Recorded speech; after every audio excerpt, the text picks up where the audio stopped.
Hello दोस्तों, स्वागत है आपका आपके channel something new in education पर। एनसीईआरटी सीरीज में आज हम देखने वाले हैं क्लास 7 के एनसीईआरटी साइंस चैप्टर 5, जिसका नाम है भौतिक एवं रासायनिक परिवर्तन। इस वीडियो में हम चैप्टर 5 के एक्सरसाइज यानी अभ्यास में दिए गए सभी क्वेश्चंस के आंसर को देखेंगे। चलिए वीडियो को स्टार्ट करते हैं। फर्स्ट क्वेश्चन है आपका, निम्नलिखित प्रक्रमों के अंतर्गत होने वाले परिवर्तनों को भौतिक तथा रासायनिक परिवर्तनों के रूप में वर्गीकृत कीजिए। कौन कौन से परिवर्तन हैं? जैसे कि क पॉइंट पे आपको दिया गया है प्रकाश संश्लेषण, ख पॉइंट पे पूछा गया है जल में शक्कर घोलना, ग कोयले को जलाना और घ मोम को पिघलाना। आपको इन पॉइंट्स को बताना है कि कौन से परिवर्तन है। तो चलिए हम देखते हैं। जैसे कि फर्स्ट है आपका क्या, फर्स्ट है प्रकाश संश्लेषण। तो प्रकाश संश्लेषण किस प्रकार का परिवर्तन है? केमिकल चेंज है कि फिजिकल चेंज है? हम देखेंगे ये केमिकल चेंज है। रासायनिक परिवर्तन, भौतिक परिवर्तन होता क्या है? जब हम केवल उसके रूप में बाहरी ऐसे परिवर्तन को देखते हैं जो केवल दिखाई देता है। प्रकाश संश्लेषण में क्या होता है? भोजन बनता है और कार्बन डाइऑक्साइड, जल, प्रकाश, सूर्य का प्रकाश, क्लोरोफिल मिलके इन सब चीज़ों का यूज करके वो भोजन बनाते हैं। जरूरी नहीं हर चीज़ हम देख पा रहे हैं, लेकिन वहाँ पे चेंज हो रहा है। फिजिकल चेंज में हम केवल देखते हैं जो चीज़, जिन परिवर्तनों को, जैसे वाष्पन हो गया, कलर चेंज होना हो गया, ये सब भौतिक परिवर्तन में आएंगे। तो प्रकाश संश्लेषण रासायनिक परिवर्तन हो जाएगा। ख पॉइंट पे क्वेश्चन है जल में शक्कर घोलना, किस प्रकार का परिवर्तन? जैसे कि अभी हमने आपको बताया कि जिन परिवर्तनों को हम देख सकते हैं, केवल हमें दिखाई दे रही हैं। आप यहाँ पे देख रहे हैं, तो जल में जब शक्कर घोलते हैं तो हम उसके घोलने की प्रक्रिया को बस देख रहे हैं। जरूरी नहीं हम जल से शक्कर को अलग नहीं कर सकते। क्यों? वाष्पन विधि द्वारा हम अलग कर सकते हैं, इसीलिए वो भौतिक परिवर्तन है। केमिकल चेंज रिवर्सिबल नहीं होता है, भौतिक परिवर्तन रिवर्सिबल होता है। ग पॉइंट पे आपको क्वेश्चन है कोयले को जलाना। ग पॉइंट पे है कोयले को जलाना, तो उसका वो कैसा परिवर्तन है?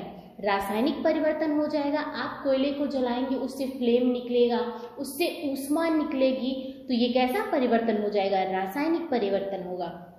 घ पॉइंट पे है मोम को पिघलाना। मोम को पिघलाना कैसा परिवर्तन है? आप देखेंगे मोम जो है पिघलते पिघलते नीचे गिर जाती है, उसका रूप चेंज हो जाता है, उसकी आकृति बदल जाती है, तो वो कैसा चेंज होगा? भौतिक परिवर्तन होगा।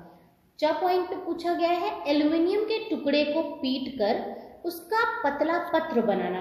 क्या उसका नेचर ही बदल जाएगा? मतलब हम उसकी सीट बना देंगे पतली से, तो क्या वो एल्युमिनियम नहीं रह जाएगा? क्या उसकी क्वालिटीज बदल जाएंगी? नहीं। तो ये भी कैसा परिवर्तन होगा? भौतिक परिवर्तन होगा। नेक्स्ट पॉइंट पे है भोजन का पाचन। भोजन का पाचन कैसी प्रक्रिया है? आप देखेंगे कि वो रासायनिक परिवर्तन है। क्यों? क्योंकि हम जानते हैं जब हम भोजन करते हैं, कार्बोहाइड्रेट लेते हैं, प्रोटीन लेते हैं, वसा लेते हैं, जिनका यूज हम एनर्जी के लिए करते हैं, उनसे हमें एनर्जी मिलती है और उस एनर्जी का यूज हम कार्यों को करने के लिए करते हैं। तो ये परिवर्तन रासायनिक परिवर्तन हो जाएगा। भोजन का पाचन रासायनिक परिवर्तन में आएगा। क्वेश्चन नंबर 2 है, बताइए कि निम्नलिखित कथन सत्य हैं अथवा असत्य। यदि कथन असत्य हो तो अपनी अभ्यास पुस्तिका में सही करके लिखिए, उसको सही भी करना है आपको। जैसे कि क पॉइंट पे है लकड़ी के लट्ठे को टुकड़ों में काटना एक रासायनिक परिवर्तन है। बिल्कुल नहीं। क्या उससे लकड़ी का नेचर बदल जाएगा? उसकी प्रकृति ही बदल जाएगी? बिल्कुल नहीं। क्योंकि उसका रूप बदला है, वो बड़े से छोटे रूप में हुआ है, तो ये असत्य हो जाएगा। यहाँ पे इन्होंने आगे क्या बोला है? ख पॉइंट पे है पत्तियों से खाद का बनना एक भौतिक परिवर्तन है। क्या सच में वो भौतिक परिवर्तन है? बिल्कुल नहीं, ये रासायनिक परिवर्तन है। कैसा परिवर्तन है? रासायनिक। क पॉइंट पे भौतिक परिवर्तन है और ख पॉइंट जो है आपका रासायनिक परिवर्तन हो जाएगा। ग पॉइंट पे है जस्ते यानी जिंक लेपित लोहे के एक पाइपों में आसानी से जंग नहीं लगती। बिल्कुल नहीं लगते हैं, और इस प्रक्रिया को हम क्या कहते हैं? यशद लेपन कहते हैं। क्या कहते हैं? यशद लेपन। तो ये करेक्ट हो जाएगा, ट्रू हो जाएगा, सत्य बोला गया है। ग पॉइंट आपका। घ पॉइंट पे है लोहा और जंग एक ही पदार्थ है। क्या लोहा और जंग एक ही पदार्थ है? बिल्कुल नहीं। ये क्या है, असत्य हो जाएगा। वो उसका हम जानते हैं वो फेरिक ऑक्साइड हो जाता है। जब हम उसका ऑक्सीजन, आयरन का ऑक्सीजन के साथ अभिक्रिया होती है या तब वो जाके फेरिक ऑक्साइड बनता है। तो जंग और लोहा एक कैसे हुआ, वो तो आयरन है और वो फेरिक ऑक्साइड है। तो और ये कैसा परिवर्तन होता है, ये एक रासायनिक परिवर्तन होता है। चा पॉइंट पे पूछा गया है भाप का संघनन रासायनिक परिवर्तन नहीं है। सही में बिल्कुल, भाप जो है आप देखेंगे कि अगर आप जल को गर्म करते हैं, पानी को, उससे भाप बनेगी। फिर भाप को जब हम कंडेंसेशन उसका करेंगे, संघनन करेंगे, फिर से वो अपने एज इट इज पहले वाले रूप में वापस आ जाए। केवल रूप में ही परिवर्तन हो रहा है, क्या उनकी क्वालिटीज बदल जा रही हैं? नहीं। तो ये सही है कि उसमें रासायनिक परिवर्तन नहीं होता है। तो चा पॉइंट आपका करेक्ट हो जाएगा, सही हो जाएगा। थर्ड क्वेश्चन है निम्नलिखित कथनों में रिक्त स्थानों को भरिए। का पॉइंट पे है जब कार्बन डाइऑक्साइड को चूने के पानी में प्रवाहित किया जाता है तो यह ब्लैंक के बनने के कारण दुधिया हो जाता है। कौन सी चीज बनती है जिसके कारण उसका कलर क्या हो जाता है, दुधिया हो जाता है? कैल्शियम कार्बोनेट के बनने के कारण। किसके कारण? कैल्शियम कार्बोनेट के बनने के कारण उसका कलर दुधिया हो जाता है। खा पॉइंट पे है खाने के सोडे का रासायनिक नाम ब्लैंक है। खाने का soda sodium hydrogen carbonate NaHCO3, जिसे हम सोडियम बाइकार्बोनेट भी कभी कभी कहते हैं। सोडियम खाने के सोडे को क्या कहते हैं और उसका नेचर कैसा होता है, क्षारीय होता है। सोडियम बाइकार्बोनेट का नेचर कैसा होता है, क्षारीय होता है। इसलिए कहा जाता है जब मधुमक्खी काटती है, क्योंकि वो एक एसिड छोड़ती है जिसकी वजह से हमें जलन होती है, खुजली होती है, तो वहाँ पे क्या लगाना चाहिए, बेकिंग सोडा लगाना चाहिए। तो बेकिंग सोडा का रासायनिक नाम क्या होता है, सोडियम हाइड्रोजन कार्बोनेट NaHCO3। और सोडियम हाइड्रोजन कार्बोनेट क्षारकीय होता है, इसका नेचर कैसा होता है, बेसिक होता है। घ पॉइंट है ऐसी दो विधियां जिनके द्वारा लोहे को जंग लगने से बचाया जा सकता है। ब्लैंक और ब्लैंक है। कौन कौन सी? जैसे कि पहला दूसरा आप आगे पीछे कर सकते हैं, पेंट करके और यशद लेपन करके। अभी हमने ऊपर पढ़ा था कि एल्यूमिनियम की परत चढ़ाना। यशद लेपन कौन सी प्रक्रिया कहलाती है? जब लोहे पे हम एल्यूमिनियम की परत चढ़ा देते हैं तो उसी प्रक्रिया को क्या कहते हैं, यशद लेपन, और उससे वो जंग जल्दी नहीं लगता है। तो ये दो प्रक्रियाएं हो गई। घ पॉइंट है ऐसे परिवर्तन भौतिक परिवर्तन कहलाते हैं जिनसे किसी पदार्थ के केवल ब्लैंक गुणों में परिवर्तन होता है। कौन से गुणों में परिवर्तन? भौतिक परिवर्तन वो कहलाते हैं जिनसे किसी पदार्थ के केवल भौतिक गुणों में परिवर्तन होता है। तो ब्लैंक की जगह भौतिक मतलब जो आप देख सकते हैं, जो आपको दिखाई दे रही है, वो परिवर्तन। चा पॉइंट है ऐसे परिवर्तन जिनमें नए पदार्थ बनते हैं ब्लैंक परिवर्तन कहलाते हैं।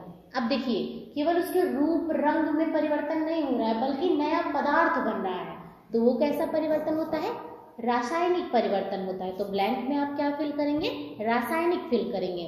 रासायनिक परिवर्तन रिवर्सिबल नहीं होता है, मतलब उसको वापस उस स्थिति में नहीं लाया जा सकता।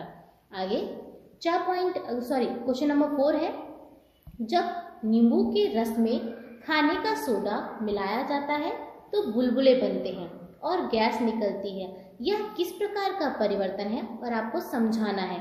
जब नींबू का रस कैसा होता है, एसिडिक होता है, और खाने का सोडा कैसा होता है, बेसिक होता है। तो ये किस प्रकार का परिवर्तन हो जाएगा, नींबू के रस में खाने का सोडा डालने पर नया पदार्थ कार्बन डाइऑक्साइड गैस बनती है। मतलब वो जो गैस का बुलबुला बनता है वो कौन सी गैस बनने की वजह से होती है, कार्बन डाइऑक्साइड गैस की बनने की वजह से होती है। इसलिए यह एक कैसी प्रक्रिया है, रासायनिक प्रक्रिया है, रासायनिक परिवर्तन है। क्यों?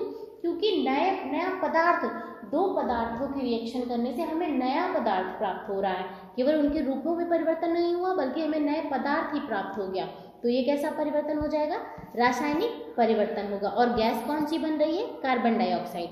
क्वेश्चन नंबर 5 है जब कोई मोमबत्ती जलती है तो भौतिक और रासायनिक परिवर्तन दोनों होते हैं। बिल्कुल, इन परिवर्तनों की पहचान कीजिए। ऐसे ही किसी जात प्रक्रम का एक और उदाहरण दीजिए जिसमें भौतिक और रासायनिक परिवर्तन दोनों होते हैं। तो देख लेते हैं। जब मोमबत्ती जलती है तो निम्नलिखित परिवर्तन होते हैं। भौतिक परिवर्तन और रासायनिक परिवर्तन दोनों होते हैं। भौतिक परिवर्तन कैसे, मोम का पिघलना तथा पिघले हुए मोम का वाष्प बनना। मतलब जो मोम पिघल रही है और उसका वाष्प के रूप में परिवर्तित हो जाना, उसका रूप बदल जा रहा है, तो वो भौतिक परिवर्तन हो गया। और रासायनिक परिवर्तन, मोम का जलकर गैस, ऊष्मा और प्रकाश देना, नए पदार्थ देना, तो वो कैसा परिवर्तन हो जा रहा है? रासायनिक परिवर्तन हो जा रहा है। और एक और एग्जाम्पल भी देना है। इसी प्रकार के प्रक्रम का एक अन्य उदाहरण रसोई घर में द्रवित पेट्रोलियम गैस का उपयोग है, यानी liquid petroleum gas LPG। Cylinder में यह द्रव के रूप में होती है। जब यह सिलेंडर से बाहर आती है तो यह गैस बन जाती है। यह एक भौतिक परिवर्तन है। गैस बाहर निकलने के बाद जलती है।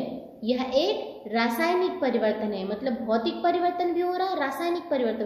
पहले वो लिक्विड के रूप में थी सिलेंडर में, सिलेंडर से बाहर निकली गैस के रूप में, तो भौतिक परिवर्तन हुआ। फिर गैस जली,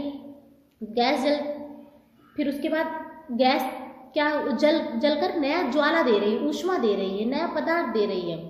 और तो ये कैसा परिवर्तन हो जाएगा? रासायनिक परिवर्तन हो जाएगा। मतलब इसमें दोनों परिवर्तन हुए, भौतिक और रासायनिक परिवर्तन। क्वेश्चन नंबर 6 है, आप कैसे दिखाएंगे कि दही